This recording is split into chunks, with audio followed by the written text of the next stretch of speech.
Imamat bab 11. Tuhan berfirman kepada Musa dan Harun, "Beritahu kepada orang Israel begini, inilah haiwan-haiwan hidup yang boleh kamu makan daripada antara segala jenis yang ada di atas bumi. Kamu boleh makan semua haiwan yang terbelah kuku kakinya, serta yang mengunyah bahan mamahan. Akan tetapi kamu tidak boleh makan antara haiwan yang hanya mengunyah bahan mamahan, atau yang hanya terbelah kuku kakinya. Jenis-jenis haiwan yang berikut tidak boleh kamu makan: unta, haiwan yang mengunyah bahan mamahan, tetapi tidak terbelah kuku kakinya, adalah haram bagimu. Landak, haiwan yang mengunyah bahan mamahan, walaupun kuku kakinya tidak terbelah, adalah haram bagimu.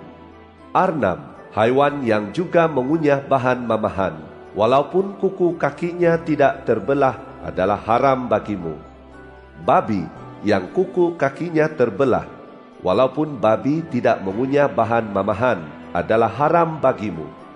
Maka janganlah kamu makan daging haiwan-haiwan itu, dan jangan kamu sentuh bangkainya, kerana semua itu haram bagimu. Daripada segala makhluk yang hidup di dalam air, inilah yang boleh kamu makan. Kamu boleh makan segala yang bersirip dan bersisik, baik di laut maupun di sungai.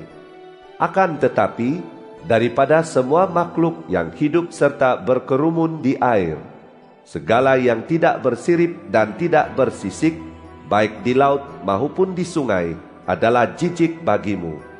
Kesemuanya jijik bagimu, maka janganlah kamu makan dagingnya, malah bangkainya juga hendaklah kamu anggap jijik. Hendaklah kamu memandang jijik terhadap segala haiwan di dalam air yang tidak bersirip dan tidak bersisik.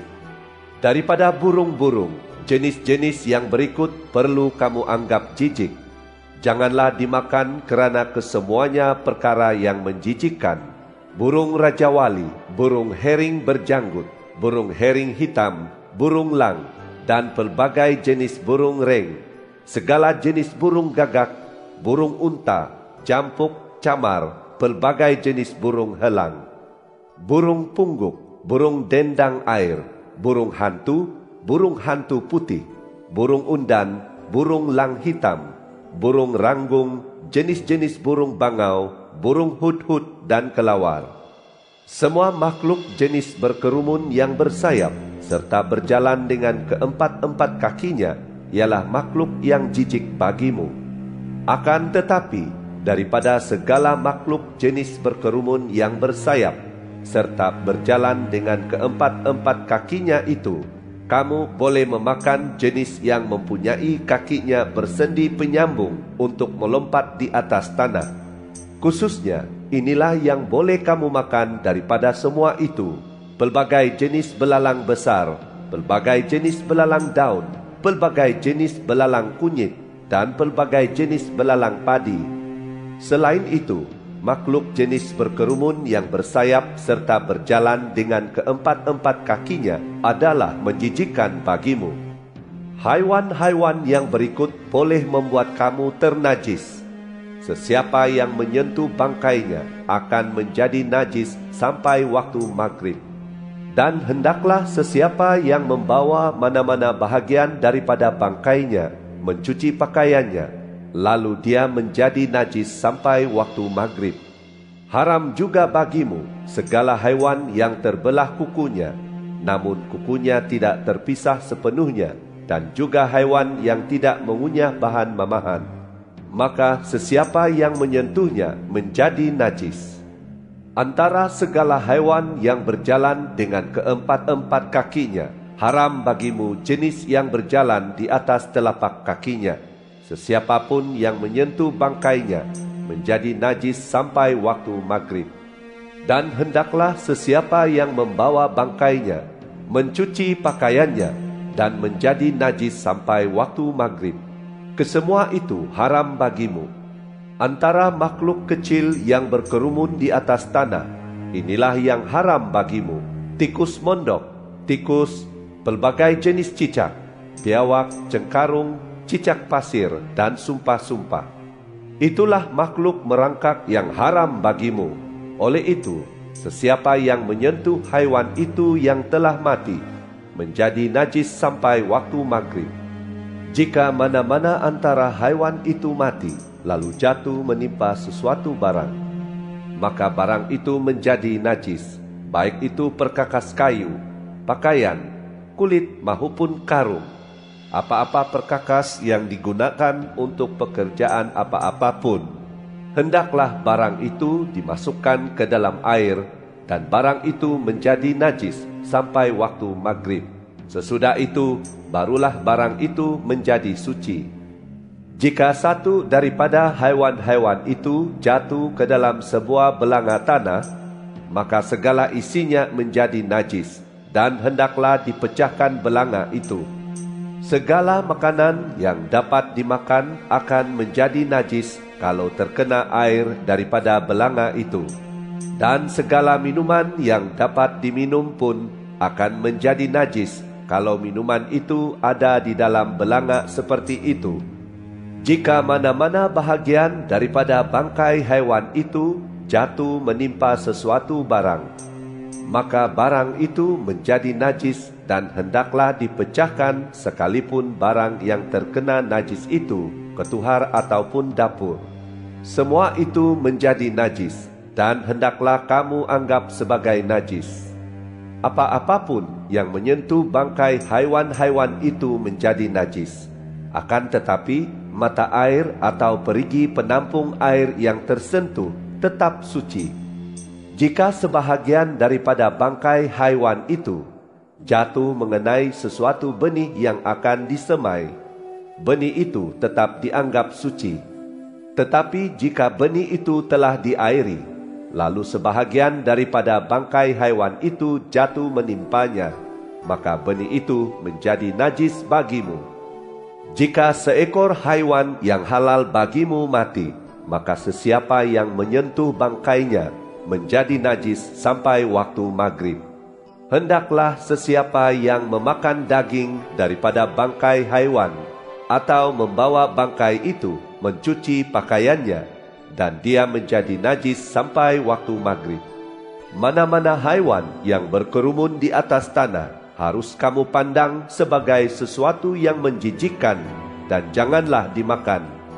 Janganlah kamu memakan sebarang jenis makhluk yang merayap di atas perutnya, yang merangkak dengan keempat-empat kakinya, atau yang banyak kakinya, yaitu kesemua haiwan yang berkerumun di atas tanah, kerana kesemuanya menjijikkan.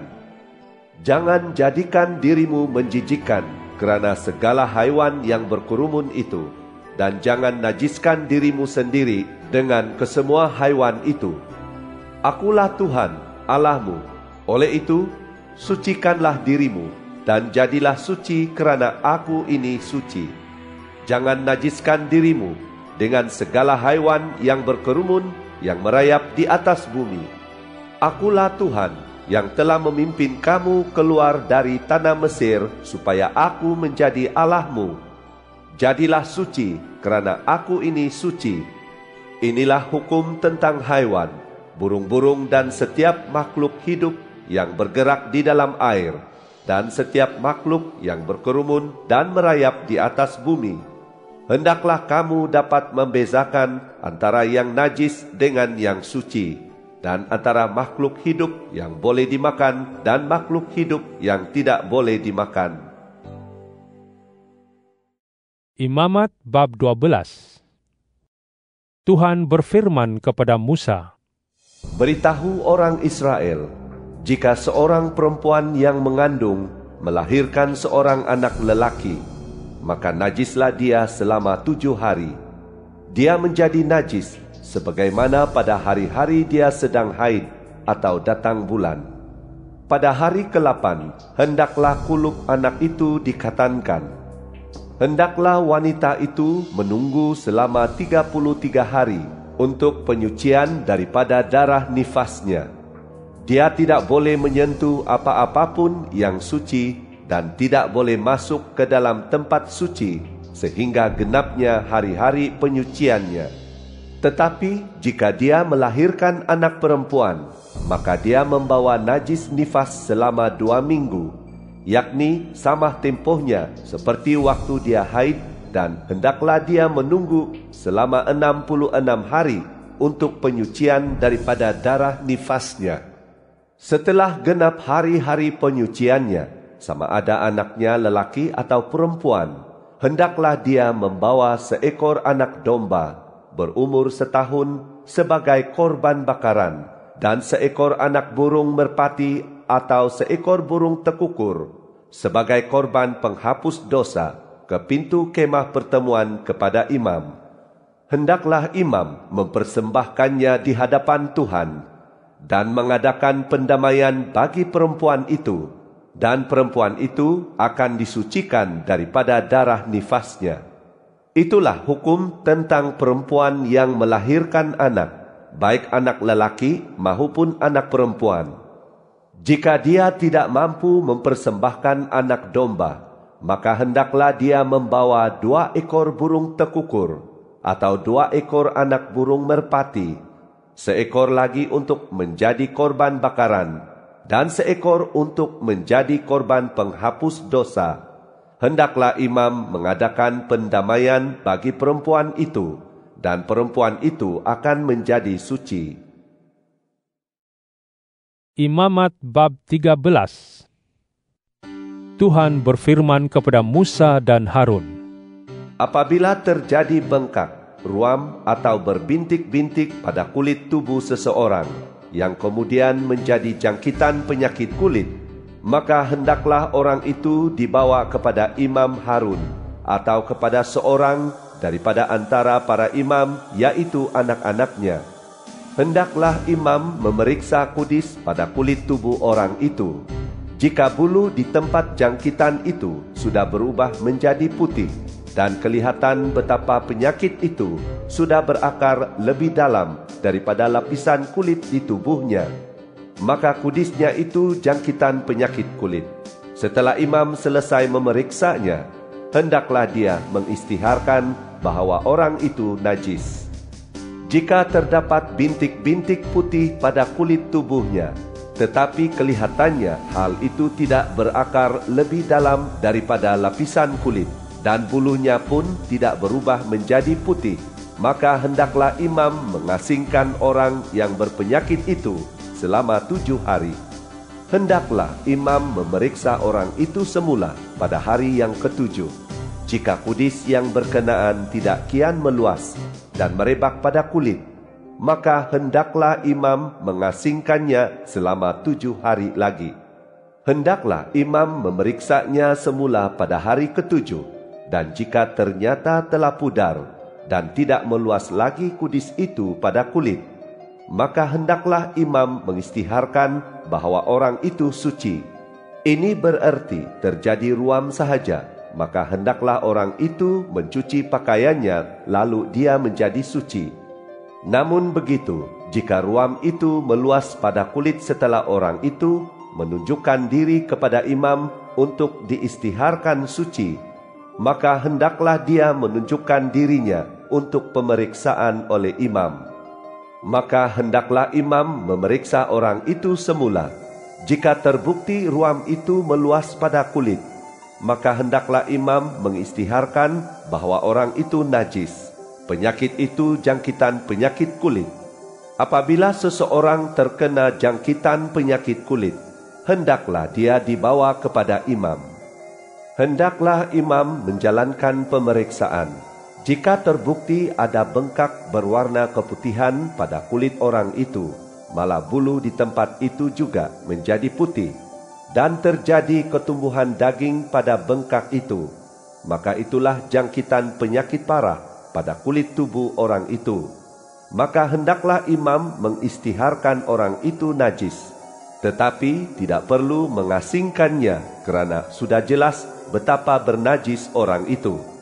Namun begitu, jika sejauh yang terlihat oleh imam, penyakit itu sudah menutupi seluruh kulit orang itu dari kepala sampai kakinya, maka hendaklah imam menjalankan pemeriksaan. Jika jelas bahwa penyakit itu memang menutupi seluruh tubuhnya, maka hendaklah diistiharkan bahwa orang yang berpenyakit itu suci, kerana keseluruhannya sudah berubah menjadi putih, maka sucilah dia. Akan tetapi, jika muncul radang daging padanya, maka dia menjadi najis. Hendaklah imam memeriksa radang daging itu dan mengistiharkan orang itu najis. Radang daging itu najis dan itu jangkitan penyakit kulit.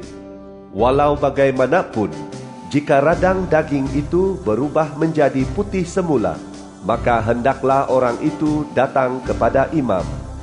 Hendaklah imam memeriksanya, dan jika terbukti bahwa kudis itu telah berubah menjadi putih, maka hendaklah imam mengistiharkan bahwa orang yang berpenyakit itu suci, dan sucilah dia. Jika ada bisul yang telah sembuh pada kulit tubuh seseorang, tetapi pada bekas bisul itu muncul pula bengkak berwarna putih atau bintik-bintik berwarna putih kemerah-merahan, maka hendaklah keadaan itu ditunjukkan kepada imam. Hendaklah imam menjalankan pemeriksaan. Jika tampaknya bintik-bintik itu berakar lebih dalam daripada lapisan kulit, dan bulu di tempat itu telah berubah menjadi putih, maka hendaklah imam mengistiharkan orang itu najis. Itu jangkitan penyakit yang muncul di bekas bisul itu. Akan tetapi, jika imam memeriksanya dan terbukti bahwa bulu di tempat itu tidak ada yang putih, dan bintik-bintik itu tidak berakar lebih dalam daripada lapisan kulit, malah sudah menjadi pudar, maka hendaklah imam mengasingkan orang itu 7 hari lamanya. Jika bintik-bintik itu meluas pada kulit, maka hendaklah imam mengistiharkan bahwa orang itu najis. Itu suatu jangkitan penyakit. Tetapi jika bintik-bintik itu tetap pada tempatnya dan tidak meluas, maka itu bekas bisul, dan hendaklah imam mengistiharkan orang itu suci. Apabila ada bekas luka terbakar pada kulit tubuh seseorang, lalu bekas luka terbakar itu menjadi bintik-bintik putih kemerah-merahan atau putih, maka hendaklah imam memeriksanya. Jika terbukti bahwa bulu pada bintik-bintik itu telah berubah menjadi putih dan kelihatannya berakar lebih dalam daripada lapisan kulit, maka itulah jangkitan penyakit yang muncul di tempat luka terbakar itu. Hendaklah imam mengistiharkan orang itu najis. Itu jangkitan penyakit. Akan tetapi, setelah imam memeriksanya, ternyata tidak ada bulu yang putih di tempat bintik-bintik itu, dan bintik-bintik itu tidak berakar lebih dalam daripada lapisan kulit, malah menjadi pudar, maka hendaklah imam mengasingkan orang itu selama 7 hari. Kemudian pada hari ke-7, hendaklah imam memeriksa orang itu semula. Jika bintik-bintik itu semakin merebak pada kulit, maka hendaklah imam mengistiharkan orang itu najis. Itu jangkitan penyakit. Tetapi jika bintik-bintik itu tetap pada tempatnya dan tidak merebak pada kulit, malah menjadi kian pudar, maka itu hanyalah bengkak akibat luka terbakar. Hendaklah imam mengistiharkan bahwa orang itu suci, kerana itu sekadar bekas luka terbakar. Jika seseorang, lelaki ataupun perempuan, terkena penyakit kulit di kepalanya atau di dagunya, maka hendaklah imam memeriksa penyakit itu. Jika tampaknya penyakit itu berakar lebih dalam daripada lapisan kulit, dan terdapat rambut halus kekuningan padanya, maka hendaklah imam mengistiharkan orang itu najis. Itu kudis, sejenis penyakit kulit pada kepala atau dagu. Jika imam memeriksa jangkitan penyakit kudis itu, dan terbukti penyakit itu tidak berakar lebih dalam daripada lapisan kulit, serta tidak ada rambut yang hitam padanya, maka hendaklah imam mengasingkan orang yang berpenyakit kudis itu selama 7 hari. Pada hari ke-7, hendaklah imam memeriksa kudis itu, Dan jika terbukti kudis itu tidak semakin merebak, dan tiada rambut yang kuning di tempat itu, lalu kudis itu tidak berakar lebih dalam daripada lapisan kulit, maka hendaklah orang itu bercukur, tetapi dia tidak boleh bercukur di tempat adanya kudis itu. Kemudian hendaklah imam mengasingkan orang yang berpenyakit kudis itu selama 7 hari. Dan pada hari ke-7 hendaklah imam memeriksa semula kudis itu. Jika terbukti kudis itu tidak merebak pada kulit dan tampaknya tidak berakar lebih dalam daripada lapisan kulit, maka hendaklah imam mengistiharkan orang itu suci. Hendaklah orang itu mencuci pakaiannya, dan dia pun menjadi suci. Namun begitu, jika kudis itu merebak pada kulit sesudah dia diistiharkan suci, maka hendaklah imam memeriksanya. Jika terbukti bahwa kudis itu telah merebak pada kulit, imam tidak perlu lagi mencari rambut yang kuning. Orang itu memang najis. Tetapi jika menurut pengamatannya kudis itu tidak meluas dan rambut yang hitam telah tumbuh padanya, maka sesungguhnya kudis itu sudah sembuh dan orang itu suci. Hendaklah imam mengistiharkan orang itu suci. Jika pada kulit tubuh seorang lelaki ataupun perempuan terdapat bintik-bintik putih, maka hendaklah imam menjalankan pemeriksaan. Jika terbukti bintik-bintik tersebut putih pudar, maka itulah ruam yang timbul pada kulitnya, dan orang itu suci. Jika berguguran rambut daripada kulit kepala seseorang, dan dia menjadi botak, dia suci. Jika berguguran rambut kepalanya daripada bahagian dahi, dan dia menjadi gondol, dia juga suci. Tetapi apabila pada kepala botak atau dahi gondol itu timbul bengkak, berwarna putih kemerah-merahan, maka ada kemunculan penyakit pada kepala botak atau dahinya yang gondol itu. Hendaklah imam memeriksanya. Jika terbukti bengkak pada kepalanya yang botak atau dahinya yang gondol itu menjadi putih kemerah-merahan dan kelihatan seperti penyakit memang menyerang kulit tubuhnya, maka orang itu memang ditimpa musibah penyakit dan najislah dia. Hendaklah imam mengistiharkan orang itu najis atas sebab penyakit di kepalanya itu. Maka hendaklah orang yang ditimpa jangkitan penyakit itu memakai pakaian yang terkoyak-koyak dan membiarkan rambut kepalanya terurai. Hendaklah dia menutupi misai atau bahagian di atas bibirnya, dan hendaklah dia berseru-seru, "Najis, najis!" Selama dia menghidap penyakit itu dan berkudis, najislah dia, dan hendaklah dia tinggal secara terasing di luar perkemahan. Apabila pada sesuatu pakaian, baik daripada bulu domba maupun kain linen, ada kesan kotor daripada jangkitan penyakit, pada benang lungsin atau pakan daripada pakaian bulu domba atau linen itu, pada pakaian daripada kulit, atau pada barang apa-apapun yang terbuat daripada kulit. Dan jika kesan kotor pada pakaian atau barang tersebut itu sudah menjadi kehijau-hijauan atau kemerah-merahan, itu berarti bahwa kulapuk atau jangkitan penyakit itu kian meluas dan perlu ditunjukkan kepada imam.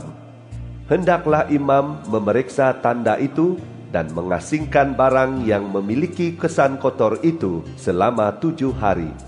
Kemudian pada hari ke-7, hendaklah imam memeriksa lagi kesan kotor itu. Jika tanda itu semakin meluas pada pakaian, pada benang lungsin dan pakannya, atau pada kulit, untuk keperluan apa-apapun kulit itu dipakai, maka jangkitan itu, penyakit yang cenderung menjadi lebih teruk dan najislah barang itu.